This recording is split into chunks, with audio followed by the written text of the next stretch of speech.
Hello everyone. So this is my second video about my warehouse. It'll be about the process of getting a warehouse and what you need to know if you want to do something similar. This is not meant to be an exhaustive list, but it's kind of what my experience was and what I thought one would need to know to kind of get this started. So specifically, I'll go into the planning process, kind of what to think about, the searching process, where to find a warehouse, and then the leasing process. What you need to know in terms of setting up a lease for an industrial warehouse. For the planning process, first thing you want to think about is your use case. Specifically for myself, I wanted to be able to do a couple things. One, I wanted to be able to store some of my cars there because I live in a condo, so I have limited parking spots and I do not want to put my cars on the street. So that was pretty important to me. Secondly, in addition to storing my cars, I wanted to be able to do some basic mechanical work, whether it's changing a tire or an oil change, having a place that will allow me to do that. Because in a condominium garage parking situation, you're obviously not allowed to do any type of mechanical stuff to a car. Third, I wanted a place where I could detail and clean my cars as well. So that was important. So access to water was important, and availability of drains. Then beyond cars, I want to be able to have a place where I could do hang out with friends. I could do LAN parties or gaming events. Kind of so internet connectivity was going to be important.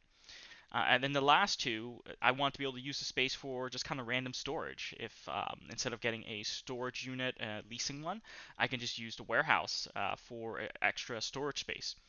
And then lastly, kind of around the other items, sometimes on a Friday afternoon, I may want to work remotely from the warehouse. So, after a couple hours of work, I can, start the weekend early and start tinkering with cars or a LAN party or just hang out there. So that was kind of my specific use case for the warehouse. For budgeting, you really have to think about the total cost to operate a warehouse. So it's not just the rent of the warehouse itself you have to think about. When you're renting a warehouse, the price is generally based on the square footage of the warehouse. Um, Prices will be provided in either dollars per square foot per month or dollars per square foot per year. So when you look at certain real estate listings, so those are kind of the numbers that you should understand. What is the time frame for the rental rates? Something else to think about on top of rent, warehouses are going to have something called a CAM fee or a common area maintenance fee. And this is essentially what it costs to maintain the overall property, in addition to taxes, any type of maintenance, any type of landscaping they may do. And this is generally on top of the lease rate. So when you see a lease rate, be sure to ask about what the CAM fees are because that is in addition to the leasing. CAM fees are generally listed as cents per square foot per month, so that will be added on top of your rent. Other expenses to consider and think about, of course, is insurance. Many industrial complexes will require you to purchase liability insurance, and this is really if something were to happen that the landlord would be protected. They'll generally require anything from $1 million or $2 million liability policy, and this will cost about $1,000 and under, so it's not too expensive per year, that is. And then lastly, the last thing to think about in terms of costs are your various utilities and variable costs. So electricity is obviously something you're going to have to pay for. Internet connectivity, if you want to be able to do any type of work there, or gaming, or even just setting up some security cameras, you have to have internet access to be able to connect that. Generally, you don't have to pay for water. And then there may be other requirements and fees that you have to pay depending on what the rules and the lease say. So definitely something to consider when looking at the total cost of operating the warehouse. Another part of the planning process is to think about growth and future proofing the space. The leases for industrial warehouses are generally not very short. They're anywhere from 3 to 5 years. It really depends on the property management company and the landlord, but I've typically seen them ask for anywhere from 3 to 5 years. So you really have to plan about your use case and whether you plan on growing or not. Will your car collection grow? And you have to be realistic. I think as many car people kind of fantasize and think about is, now once they get a warehouse, they think that their collection is going to continue to grow, that now they have space. Be realistic about what you're actually going to do there and how much space you need. So don't over buy because it can get very expensive in the long run. Another part of planning is thinking about the growth and future proofing your space. Leases for industrial warehouses typically are 3 to 5 years, so they're not necessarily a short-term commitment. They're a much longer commitment. So that's something you have to think about based on your use case and how you think your needs will grow. You want to be able to get the right type of space that will enable you to continue using that space without too much of a headache. Um, so think about if you're going to be storing cars there, is your collection going to grow? And you have to be realistic as well. I think many car people fantasize that once they get a large garage or industrial space, that they're just going to constantly grow their collection. Be realistic about how your collection will grow because getting a large warehouse can be very expensive. And since this is a 3 to 5 year commitment, it does really add up quickly. Then lastly, as part of planning, you have to think about the location, where this warehouse will be located. Number one, of course, location is going to impact the cost of the space. If you're going to be in a very expensive neighborhood, it's obviously going to be more expensive. If you're going out to a cheaper neighborhood, it may be further away from where you live and where you work. There may be higher crime and vandalism. So these are things to think about as well. And don't underestimate just visiting the area as well, doing a drive around the neighborhood to get a feel for it. Drive around at night. Is there a lot of traffic? Is there a lot of other stuff going on around that neighborhood that you think will provide you some level of security or comfort or lack thereof for your stuff? Because obviously you're going to be storing some cars there, which may end up being very expensive. So try to understand what risk do you run by putting your stuff in a warehouse in such a neighborhood. For me, I ended up finding a warehouse that was relatively close to where I lived, about 15 minutes away from where I live, and also 10 minutes away from where I work. So it was actually it was a very convenient location. On face value, if you were to not visit the area, it actually seemed like a not so great neighborhood. But once I did a kind of drive around and tour around the neighborhood, it was actually a nicer part of that neighborhood. There was good lighting at night. There was a good amount of car traffic not far away, so there was definitely a lot of for where I found a warehouse, I ended up finding a place that was pretty convenient in terms of where I lived and where I worked. It was 15 minutes away from where I lived and 10 minutes away from where I worked. On face value, on paper, it looked like it was not the best neighborhood, given the reputation of the area.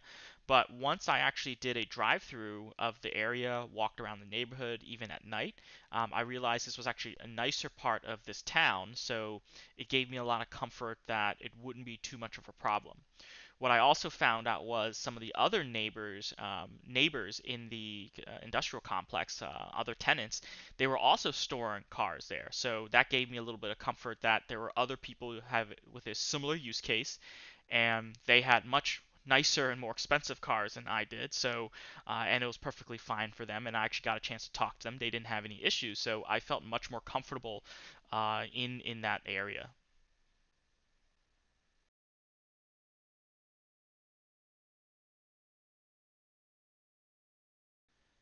After you've planned out your use cases and various other aspects of your warehouse, next is you have to try to find one. There are a number of real estate broker sites that you can use. You can actually even use Craigslist. There are industrial warehouse listings on Craigslist. I specifically used LoopNet to find my warehouse, so I kind of search down to the neighborhood I was looking for, the price range that I thought I could afford, and then you have to specifically select industrial use, because many industrial use are generally the only ones that have a very large garage door that you can use to load cars in and out of. So that's something else to consider. So using this site, you can start to compare prices to understand certain neighborhoods and the cost of warehouses, and then you can start modeling how much is it going to cost when you factor in the CAM, the utilities, and other expenses. Um, Once you start reaching out to real estate agents and brokers, there are a couple questions you have to ask. You have to understand what the restrictions are to the warehouse space. What are you allowed to use it for? Many places do not allow automotive purposes for various number of reasons. It could be because of past tenants being very dirty. It could be a fire code reason why they don't allow automotive uses. And some landlords may be flexible as well if you explain to them kind of what you're trying to do. Be candid. Um, I explained to my the property management company that I was not a business, that I was a private person just looking for a place to store my cars and do some basic work on them as well. And they were very accommodating to that. You should also understand if the landlord will allow you to do improvements to the space, whether it's putting in better electrical, lighting, epoxy floors. Understand what limits you have on what can be done. Um, when asking about the CAM, or the common area maintenance fees, ask about what does it include. They can generally provide you a itemized list of how that is calculated and how that is arrived at, so that way you have some level of transparency on that. Um, in addition, they may have a list of rules that everyone in the industrial complex must follow. This could include anything from the parking, is overnight parking allowed, hours of use, hours of access, etc. So be sure to ask about what the rules are for the industrial complex. Be sure to also ask who the utility providers are and what utilities are provided to you. Generally, electricity will be on your own, water is included, but there may be other fees such as HVAC maintenance that they require. And this is where they may also tell you about any type of insurance coverage that you are required to hold as well. So these are definitely some questions to ask when you are speaking to an agent, and things to bring up as well.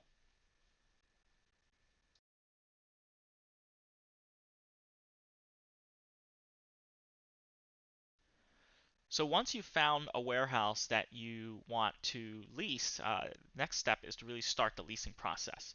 To initiate that, you essentially create an offer letter, which is called a letter of intent. The letter of intent pretty much outlines what the lease rate will be, what your use case will be, and also the term or the length of the lease itself. Again, this will be 3 to 5 years. You can certainly put whatever lease rate you want in there, and then whatever terms you want in there, but it's also the landlord or property company's right to not accept that letter of intent. So be mindful of that. And once this letter of intent is accepted, this is really the basis for how the lease will be built and structured. During the leasing process, you'll likely go through a credit application, especially if you're not a business, so something to be mindful of. Um, During the leasing negotiation process, I highly recommend that you get a lawyer to help you review and understand the terms that you are signing up for. Since this is a 3 to 5 year commitment, you really want to know what you're signing up for. Um, there will be some back and forth, of course, during this process on negotiating the lease in terms of the rules, the restrictions, etc., the wording if you're not comfortable with something. It's also an opportunity to understand the intent of some of the terms and rules. There may be a reason why a landlord may not want you to do certain things or store certain things there. You really want to understand, is it something that is flexible or not? Um, and during the leasing negotiation process, I highly recommend you establish a relationship with the management company or landlord. Because at the end of the day, if you run into trouble or there's a gray zone after a lease has been executed, having that level of rapport with the landlord property management company will really help you in the future. So something else to keep in mind. After a lease has been signed, you'll of course have a security deposit to put down. That can range from anywhere from 2 to 3 months lease ahead of time. This is your deposit will where once your lease ends and you hand the property back, if the property is not handed back to them in a orderly fashion, they have the right to keep your security deposit. So that's something to consider, and also maybe something that can be negotiated in the lease as well. Your first month's lease will also be due at that time. So once you've paid your security deposit, paid your first month's rent or lease, you'll do what's called a final walkthrough, where a representative of the landlord or property management company will walk through the property with you, where you will then have an opportunity to identify and make sure that everything works the way that is expected, that there's no prior damage to the property that will be noted. And then once you sign off on the final walkthrough, that's when the keys are handed over to you, and now you have a warehouse.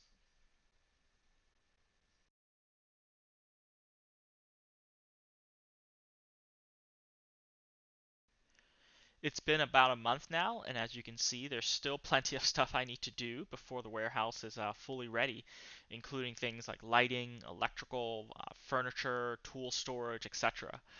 So hopefully you guys like my video. That was my experience in getting a warehouse set up. If there's anything you think I'm missing or you have a question, please feel free to leave a comment.